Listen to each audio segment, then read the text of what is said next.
Eh toi, Moi? t'en as pas marre de te faire chasser et couler une session sur deux? Allez viens, je vais te montrer les bases pour devenir un vrai pirate. Ok! On a pour l'instant 4 armes dans le jeu, mais 2 nouvelles seront ajoutées normalement dès la sortie du jeu sur PS5 et une dernière quelques saisons après. Les 4 premières sont l'épée, le pistolet, le tromblon et l'arquebuse à mire. L'épée est très forte en combat rapproché. Sur les 100 points de vie d'un pirate, elle inflige 25 par coup et elle permet de réaliser un combo d'attaque qui va jusqu'à 3 coups. On peut également parer les coups d'épée ennemis, faire des petits pas, des petits dashs sur les côtés, vers l'avant ou vers l'arrière, en parant et en sautant en même temps. Et en restant appuyé sur le bouton d'attaque, on peut faire un grand dash épée qu'on appelle aussi un lunge. Pour faire le lunge, au mieux, il faut aussi parer avant de le charger. Ça permettra de bouger pendant sa préparation et de pouvoir sauter à la fin pour parcourir de grandes distances. Il suffit de sauter au moment précis où votre lunge est parti. Le pistolet est l'arme ayant la recharge la plus rapide, 2,3 secondes de recharge pour 55 dégâts par balle. L'utilisation de certains skins en particulier peut être pratique pour avoir une meilleure mire. Toutes les armes actuelles ont un système de 5 balles, qu'on peut recharger grâce aux caisses de munitions présentes sur chaque bateau ou grâce aux caisses et bourses sur les îles. On peut aussi avoir une caisse de munitions en tant que loot qui compte comme une caisse de ressources qu'on va pouvoir placer n'importe où sur le bateau et recharger. La meilleure arme de distance, c'est bien sûr l'arquebuse d'Amir, qui est en gros un sniper. Le point qui marque le milieu de la lunette, c'est l'encoche qui est taillée. Le sniper fait 70 points de dégâts, mais c'est l'arme la moins rapide pour recharger. D'ailleurs, pour les dégâts, ils sont les mêmes partout, donc mieux vaut viser le corps plutôt qu'essayer de caler vos meilleurs headshots. La dernière arme actuellement dans le jeu est le tromblon. Elle envoie 10 projectiles à chaque balle et chaque projectile inflige 10 points de dégâts. Donc si les 10 projectiles touchent, on peut one-shot. La recharge est assez longue mais moins que celle du sniper et son utilisation peut être de plusieurs types. Affaiblir pour tuer, one-shot ou propulser les gens que ce soit dans le vide mais plus couramment hors de votre échelle ou de votre bateau.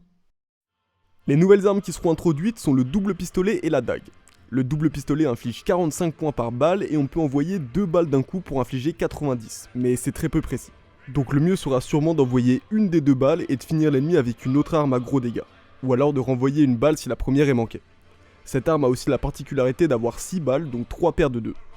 La dague, un peu comme l'épée, a plusieurs utilisations. Les coups basiques, les coups chargés et le lancer. Les coups basiques font seulement 10 points de vie et peuvent être bloqués en parant à l'épée. Les chargés et les lancers font 70 et ne sont pas bloquables. Un truc sympa est qu'on peut récolter à nouveau les dagues si on les a loupées, donc pratique pour ne pas devoir aller à la caisse de munitions. La dernière arme qui sera ajoutée bien plus tard sera un sniper harpon. On connaît pas encore le gameplay exact, mais ça sera sûrement très utile pour aborder des bateaux ou faire un combo harpon one shot au tromblon.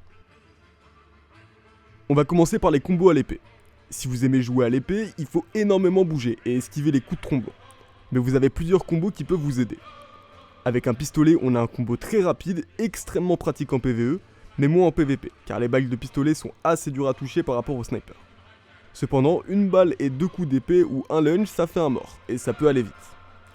Avec le sniper, on a un combo très intéressant pour pouvoir jouer autant la distance que les combats rapprochés. Sachant que les snipers de bateau à bateau sont très importants, tout autant que le fait de jouer dans l'eau pendant que les ennemis surveillent leurs échelles lors d'un board. Malheureusement, comme le sniper fait 70 et pas 75 de dégâts, il faudra toujours 2 coups d'épée pour terminer l'ennemi. Avec le tromblon, vous avez le combo le plus dévastateur en termes de combat rapproché. Si l'ennemi part vos coups, pas grave, un coup de tromblon et y a plus personne. Le combo le plus joué et un des plus optimisés pour tous les rôles, c'est le tromblon sniper. Il suffit de placer au moins 3 projectiles de tromblon, une balle de sniper et l'ennemi est mort. Ça prend un peu de temps à recharger, comme ce sont les 2 armes les plus longues, mais c'est vraiment un combo extrêmement efficace, que ce soit pour retenir les échelles, défendre son bateau, viser de bateau à bateau, jouer dans l'eau ou encore sur un bateau ennemi. Le dernier combo, c'est le pistolet sniper. Pour les plus précis d'entre nous, c'est super efficace parce que les gens ne s'y attendent jamais et vous pouvez jouer de bateau à bateau par exemple. Ça peut être un super combo pour un barreur.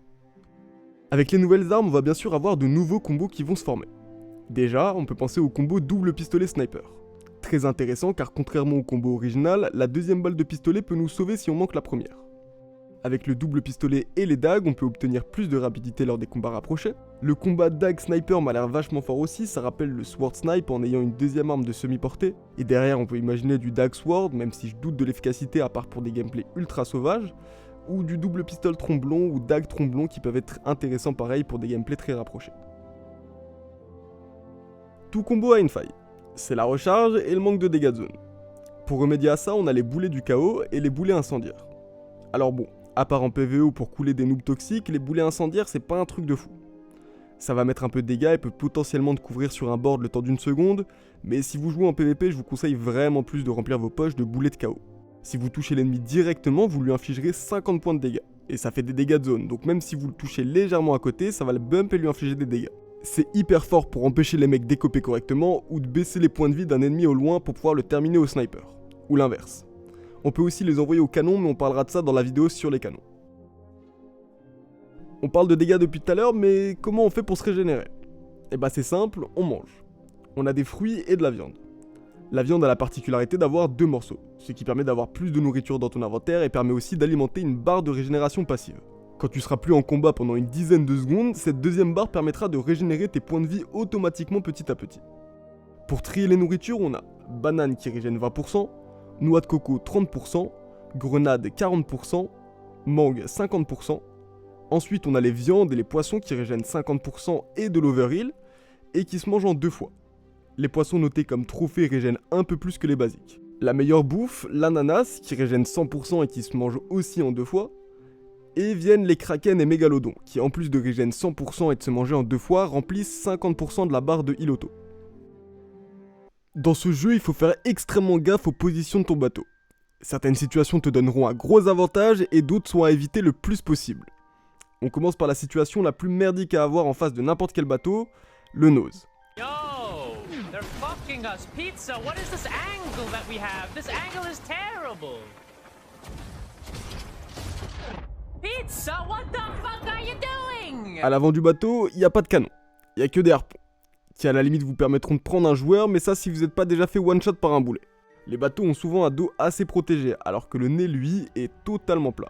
Donc si vous êtes au canon, c'est gratuit. Vos boulets vont traverser toute la surface du bateau et ça va bien soit tuer, soit infliger des dégâts à quelqu'un.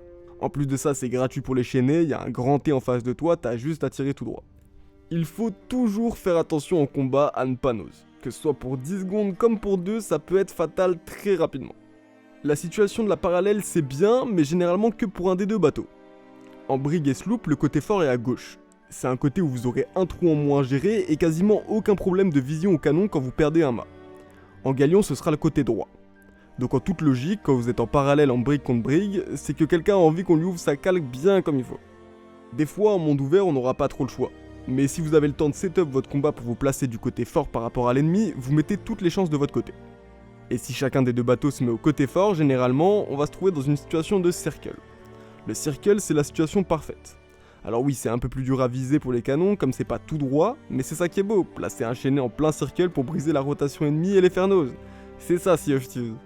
Donc attention, en circle, les boulets ça va pas droit, que ce soit pour toucher, ou vous faire toucher. Et la barre, il faut bien la gérer, parce que mieux vaut montrer son cul que sa gueule dans ce jeu. Ce qui mène à la dernière position, la tortue, ou le turtle. Là, le but, c'est de tank. Si vous êtes comme ça, c'est que vous vous êtes mangé une bonne sauce au canon, que la barre a pas su gérer ses prios. Et après avoir perdu vos mâts, vous n'arrivez pas à garder l'angle. Il va falloir mettre la barre droite pour tank correctement sans tourner. Restez bien la tête le plus au chaud possible et prenez compte de la position du bateau adverse. Si vous étiez en circle, après avoir été côté gauche, il va aller côté droit. Donc réparez tout le côté gauche et l'avant. Il faut tourner à l'opposé du bateau en termes de réparation, mais ça on en reparlera dans une vidéo dédiée. En tout cas, l'important c'est de bien tank et d'essayer de reprendre une prio au canon dès que possible. Et si possible aussi du bon côté pour les chaîner dès l'entrée en mire et les foudroyer derrière. Si vous lancez en mode PVP, en allégeance, vous allez sortir de l'eau et devoir vous donner votre côté fort en même temps que l'ennemi. En brig par exemple, on se met à 2 à la voile arrière pour la remonter totalement, le barreur tourne à droite, les canonniers remontent la voile avant, le barreur remet une moitié de voile arrière et commence à tourner à l'opposé. En sloop, on va tourner du même côté, remonter la voile à moitié, puis redresser la barre, selon la rotation adverse. Et en galion, le barreur tourne à gauche complètement, puis à droite, et pendant ce temps, les canonniers remontent d'abord la voile du milieu, puis un des 2 vient aider le canonnier principal qui est déjà en train de remonter la fonte. Partir à l'abordage, c'est trop bien. On se lance dans le canon, on tue tout le monde, et hop, le bateau coule, parce que plus personne n'est là pour prendre des... je me suis fait one-tap échelle. Alors, board c'est bien, oui, mais il faut avoir le bon timing. Alors si vous avez des débutants, généralement on rentre sur le bateau comme chez soi, et sling, pan, c'est coulé, voilà, bravo. Mais des bons joueurs vont écouter les bruits. Les tirs de canon, les tirs de joueurs, les bruits de nage, et les bruits de montée à l'échelle. Alors si c'est le cas, vous allez juste vous faire one tap, à moins d'être une bête incontestable et de mettre des two tap échelle monstrueux. Donc attendre le bon timing, c'est important. Il faut pas y aller trop tôt, car sans pression tout le monde vous attendra à l'échelle, et il ne faut pas y aller trop tard pour votre bateau. Les deux équipiers n'auront pas l'avantage et devront donc se remettre bien pendant que vous partez. Donc vous allez devoir gérer tout seul 3 ennemis sans que personne ne mette pression chez vous. Il faut toujours garder en tête que votre bateau est la priorité. Il faut vraiment faire gaffe à ne pas mourir directement sur un board. La première utilité du board avant de tuer ou quoi que ce soit, c'est d'occuper. T'occupes un mec à l'échelle, un mec sur le bateau qui essaye de te jouer. Tant que ta team peut garder une pression supérieure à celle en face, t'es dans une position gagnante. Et ça peut aussi être bien de mettre l'angle parfois. Ça vous permet de prendre l'avantage sur la navigation en les mettant dans une position de merde, les empêcher de partir, et ça peut aussi en maintenir un occupé à le retenir. On va pas se mentir, tuer un joueur est forcément une des choses les plus intéressantes à faire pour toi comme pour ton équipage. Mais si t'es trop agressif, tu risques de mourir sans avoir mis assez de pression et pénaliser ton équipe plus qu'autre chose. Le plus important quand tu boardes, c'est temporiser. On pourra dire ce qu'on veut, le plus important dans ce jeu c'est la communication. C'est primordial que toute l'équipe dispose de toutes les informations et pas seulement un joueur. Si quelqu'un se propulse, il faut que tout le monde le sache. Si ton bateau coule trop vite pour ton barreur, il faut l'écoper. Et si tu retires des mâts alliés ou ennemis, il va falloir toucher à la rotation. Connaître ces informations pour les gérer à l'avance permet d'éviter énormément de situations de merde, et s'en démener le plus facilement possible. Alors le plus important en PvP, c'est que chacun connaisse son rôle, ses priorités, et que tout le monde communique et écoute correctement pour que les infos soient comprises et gérées par tout le monde. N'hésitez pas aussi à communiquer entre canonniers. Moi je vise là, toi là, quand on mate par board tu vises les échelles pour l'aider à monter. Bref, la communication c'est la clé. Pour ce qui est des rôles, on va commencer à en parler dans les prochaines vidéos. Alors dites-moi en commentaire si vous préférez un guide sur les canons ou sur la barre pour commencer. Allez, sur ce, à la prochaine pirates.